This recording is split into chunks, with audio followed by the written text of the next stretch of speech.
Navjot Sidhu's demand to replace Advocate General of Punjab and the DGP of Punjab accepted. Channi Sidhu truce for now. Congress gives in to Sidhu's demand.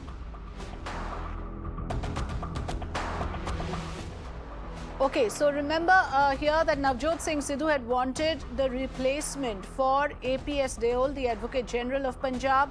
And that, of course, became a contentious issue between Sidhu and Chief Minister Channi.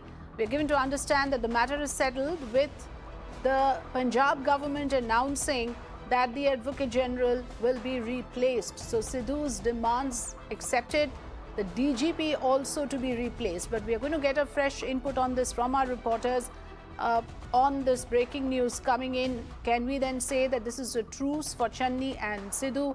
What exactly led for the Congress party to relent to Sidhu's demand? Those are important questions. And of course, for the past few days, we have seen Navjot Singh Sidhu sparring with the Chief Minister Charanjit Channi over the issue of the Advocate General seeking his replacement. Let me go across to my colleague Tanvi Shukla joining us on the phone line. Tanvi, just to help our viewers understand this and put things in context, why is it significant that the Punjab government has decided to replace both the Advocate General and the DGP of the state?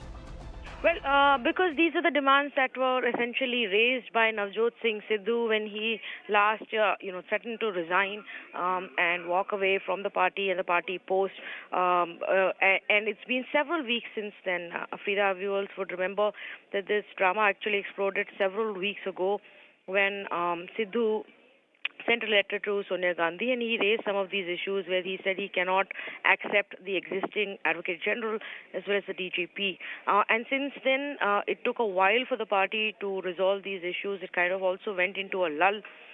Though Sidhu continued to attack the Congress party and the Punjab government, so even though Captain Amrinder had made way for Channi to become the Chief Minister, Sidhu had relentlessly continued with his attacks, openly continued with his attacks, up until a few days ago as well. So it's extremely significant to see now that the Congress leadership and the top leadership has given in to the demands that he had made. Even though they took so long, they have not found any other alternative but to give in to Navjot Singh Sidhu at this point of time. Yes, and implement all of those decisions. To now, at least what we are seeing is a truce between CM Channi and Navjot Singh Sidhu for now. Of course, as we've seen in Punjab politics, we don't know how long any of this will last. Yes, so when we say it's a truce, Tanvi, would you like to exercise some caution because we have seen the back and forth so many times? Are we saying that all of Sidhu's issues are resolved now? Because clearly he has come up with new demands over a period of time. He started with the issue of power deals, then of course the sacrilege issue, and then of course his demands with regards to these top officers.